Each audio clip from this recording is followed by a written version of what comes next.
In this episode, we're going to talk about how to sell high-ticket items to big-time clients. And we got the real pro here to talk to us about it. He's going to talk about sales. He's going to teach us his ACE system. Stay tuned to figure out what that is. Really excited to dive in today.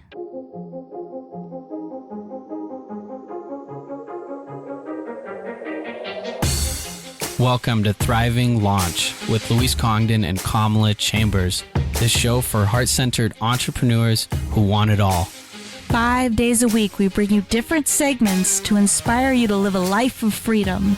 We interview the leading experts in the field of business, health, and love. Be sure to check out Training Tuesdays, where we give you a clear action plan to grow your own business. Maybe you can relate to this. When I was a full-time coach, keep repeating the same things to people over and over and over again, and it got to be kind of draining, and I wasn't really enjoying what I was doing anymore. So what I decided to do was record the things that I had to tell clients over and over and over again, and then I packaged those recordings together and sold them as an online course. If you're interested in creating and selling your own online course, head over to thrivinglaunch.com, and I have a free training for you on how to create and make passive income through your own online course.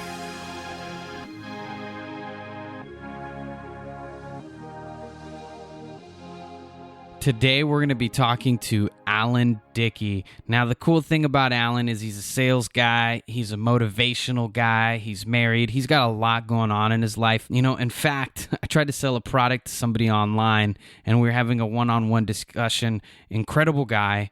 And you know who beat my sale was Alan Dickie. That's actually how I heard of Alan Dickie to begin with, is he, in some ways, is in the same competitive space as me. And, you know, you guys know me. I don't really believe in competition. I believe in alignment and friendship. So I reached out to Alan and said, hey, man, congratulations. You just got one of my potential clients. He's yours. I'd love to meet you because there's a lot of great words and buzz about you. So we've brought Alan to teach us about sales and to motivate and help us really make some shifts around this whole thing about what is sales and what does it mean to make a pitch. All right, everybody, here we are with Alan Dickie. Alan, welcome to the show, and are you ready to launch? I am so ready to launch, incredibly excited and happy to be here. Thanks for having me. So now, Alan, you're in sales. That's a nasty, nasty word for most people. But you, on the other hand, love sales. Over 15 years doing this, you've been selling cars and pretty much everything else. What is the first thing that we need to get in our heads to get over this whole thing about sales being a bad word? You know what? The first thing I would say is come to the realization and accept that every single warm-blooded human being on this planet is a salesperson. You know, I get asked this a lot. And when I'm doing hiring sessions, for example, because that's one of the aspects of my business is I identify and provide talent to the automotive industry. You know, I say to people in a room, everybody here who has selling experience, please put your hand up. And more times than not, you know, 2/3 of the room do not put their hand up. And then it's at that point that I remind them, we all as human beings have been selling since birth. We've been selling our parents on why our rooms weren't clean as a kid and we were out playing baseball. We were selling our teachers as to why our assignments weren't being done and handed in on time and how we shouldn't be penalized for it. We've been selling mom and dad on why we should get ice cream every single time the ice cream truck comes on the block. So it's funny, as we move through life, at some point in those teenage years, to early 20s, whatever the case is, this brainwashing has almost occurred, you know, trying to teach people otherwise, that we're not salespeople and that selling is some dirty word. In fact, it's not. And personally, I'm fascinated at the fact that anytime two people get together and one person's conviction outweighs the others, they start giving up on their beliefs and start buying into mine. And it's called being sold. And that's what's led me on this journey that, you know, I've embarked on as a self-proclaimed sales expert. Alan, I completely agree with you. And I just wanted to have fun with that idea that sales is nasty. I think sales is great. We're all in sales. It's very awesome of you to say that. Now, here's the thing for me. The best sale I ever made was getting Kamala to go on a date with me. What's the best sale you've ever made, Alan? Hey, listen, well played, and I'm going to follow suit. It was getting my wife to walk down an aisle and spend the rest of her life with me, no question. And it's funny because I draw a lot of parallels between the courtship of women and selling. Not for that to sound weird, but it's really true. And when you think about the time where you first laid eyes on your significant other, you made a decision. And it's kind of like showing up to the office and saying, okay, I'm here to be successful today and I'm going to make a decision to do so. And then it's following through, chasing and accomplishing a series of mini victories, if you will, that ultimately gets us there. I mean, your first date, you were a gentleman, you entertained her, I'm sure, told a good joke, whatever the case was, and left her with a positive impression that led to date number 2 and so on and so forth. And that's the same, pardon me, when you're dealing with your customers. A lot of times people do have these preconceived notions about, quote unquote, salespeople, like we were just joking about. And it takes, a bit of time, to build those rapports and that trust and that confidence with other human beings that ultimately allows us an opportunity to, overcome our perceived challenges and do business with one another. So, yeah, my best sale would be my significant other as well. Beautiful. Well, we also host the Lasting Love Connection podcast, and there's so many parallels. We interview the top relationship experts, and there's just really so many parallels between business and relationships, and it's all about relationships, really. It's about the connections that you're making, and I love what you're saying about celebrating those mini victories along the way. I think I needed to hear that again. That's a big, important piece. And Luis, like, you pitched me pretty hard. You pitched really hard in the beginning, and I wasn't interested. I wasn't on the market. I wasn't buying, but he kept pitching. And, his persistence, it won me over, and it was the best thing that ever happened to me. So I think that's a big part of it. What do you have to say about persistence, Alan? Well, it's funny you bring it up. I was literally having a conversation about an incredibly big deal that I'm in the process of closing and working on closing right now. And it's interesting because talking about relationships and intertwining it with selling is a fascinating topic, because one of the approaches is, like you just said, persistence. Persistence is key. It separates you from the competition in the sense that you're willing to go above and beyond and do whatever's necessary, to win the business. I know that sounds weird when we're talking about dating, but to close the deal. And it's funny because when you think about women, I mean, how many times does a lady get catcalled or whistled at in a day? Like, my gosh. So to break through that noise, it's necessary to show that you're not going anywhere. I'm sure Luis was able to win you over because at one point or another, you realized this just wasn't, him, and he wouldn't just treat any girl like that, but that he was so committed to getting to know you better that he wasn't going away. And once that conviction shined through in his approach, if you will, that, as you say, won you over and afforded him an opportunity to win your heart. Now, this deal that I was talking about today, the interesting thing, it's almost, again, and Luis might be able to relate to this more from the guy's point of view, but I have presented everything I can present with this customer. I've shown tremendous value, and I'm exercising the art of the takeaway. One of the biggest things and biggest tips I would give your audience when it comes to selling, and especially high ticket items to big paying clients, is you can attract them with the fear of loss. This is what motivates human beings. It's a desire of gain or a fear of loss. And what tends to happen with affluent clientele is you're able to strike a chord in them by creating the perception that they might miss out.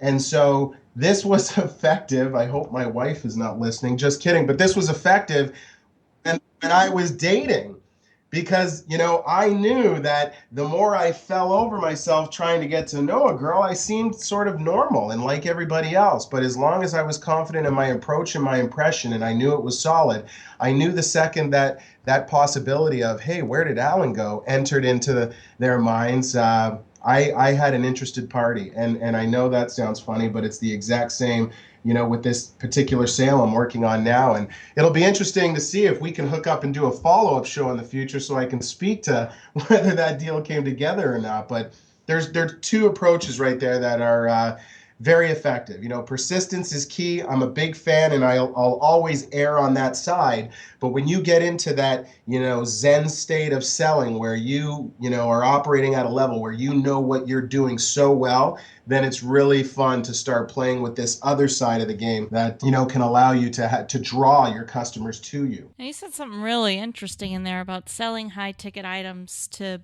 big time clients. I think that's the words you used. What do you think it takes to sell a high ticket item to someone versus maybe a lower? Are there any special ninja tricks that you use to sell a high ticket item? You want to know something? Whether I do, and I like that term. Maybe I'll use that if you give me the copyright, my ninja tricks. But I created a selling system. And my selling system is called ACE Selling Systems. And what ACE stands for is attitude, conviction, and energy. I believe if you have those three things in place, you can go anywhere. And so it's kind of like direct marketing. The message in direct marketing is you create a powerful and effective message, and you never change it. You change the people you tell it to, you never change the message. And so when it comes to selling and applying this method, this ACE that I describe it as, whether it's a small ticket or a big ticket, it doesn't matter. The approach is the same. And one of the biggest keys is the C. It's conviction. So what is conviction? It's as we described earlier on. It's a transfer, of believability, if you will. And when you can transfer an authentic believability in your product, an enthusiasm, and really convict the party that you're selling it to of its effectiveness, it's an incredibly powerful thing and a powerful tool. Now, unfortunately, conviction is not a magic pill that you can, buy and take 5 minutes before your sales meeting. But conviction manifests itself through knowing what your product is, knowing the features and benefits of it, and knowing how to logically justify your customer to take action on acquiring it. Does that make sense? Makes a lot of sense. It makes me think of what Anthony Robbins talks about a lot, and that's having a conviction that you're going to have success, a conviction that you're going to make a sale, that you're going to impact people's lives. And that's one of the biggest things that he talks about, and it's important in any arena of life. Well, and I mean, think about it again when you're talking about your partners and your spouses. I remember when I was in the car business for well over a decade, and about 5 and 6 years ago, I on the heels of signing the biggest mortgage I ever had in my life, I woke up one day, and as I was tying my tie, I looked over to my wife and I said to her, "Today's the day." And she said, "What are you talking about?" I'm like, "I'm giving birth today." And she looked at me like I was crazy. And she's like, "What are you talking about?" And I said, "I'm giving birth to alandickie.com." And she looked at me funny, and I said to her, "I'm walking in to the dealership today and I'm resigning." Now, I was leaving the automotive industry making a very healthy income that afforded us a life that we enjoyed and were comfortable with. But I also had a calling, a passion, and a desire to do what it is I'm doing today. And I had to be convicted, not just for myself, but almost for us as a unit. Because, my wife, she's 6.5 years younger than me, and I was really taking her out of, her comfort zone for sure with this decision. So much so that she didn't have a clue what we were embarking upon. I knew what was coming, but I had to tell her with, a conviction in my voice, it's going to be okay. We're making the right move, and this is going to deliver everything that we want in our lives. And my ability to provide that conviction in that moment is what had her, roll with me on it. And that might be the second biggest deal I ever closed, because thankfully she did. She supported me, and we're enjoying life today because of it. Alan, we're already reaching towards the end of this interview, but I want to ask you, you touched on some of the ways that we can create conviction, and I feel like that's such an important part, because a lot of people, they're afraid of making sales or making a pitch and offering their product because they're afraid the person's going to say no. And I would really love to go over with you, what are some mental hacks or ways to prepare yourself so either you can take the no, or so that you can have the conviction that even if you get a no, you're going to feel confident, and maybe it means no, not right now, but maybe later. I would say anticipate it. Don't be shocked. When you first met your partner and you were like, "Hey, can I have your number and call you sometime?" You couldn't possibly have thought that was going to go perfectly. And if it did, you just say, "Hey, there's, I won one for the good guys." He sure acted like he thought I was going to say yes. I knew she was going to say yes. Well, See, there you go. You're exercising the principle, but anticipate it. I mean, this is one of the biggest things. The second human beings give up on this unattainable thing called perfection, we can actually start moving forward in our lives, seeing how much fun we can have each and every day on the road to attaining our goals, right? So regardless what it is, I mean, number one, what I'm going to say is whatever product, service, idea, thought, or concept you are behind, make sure you believe in it. Because if you don't, you're pushing a rock uphill.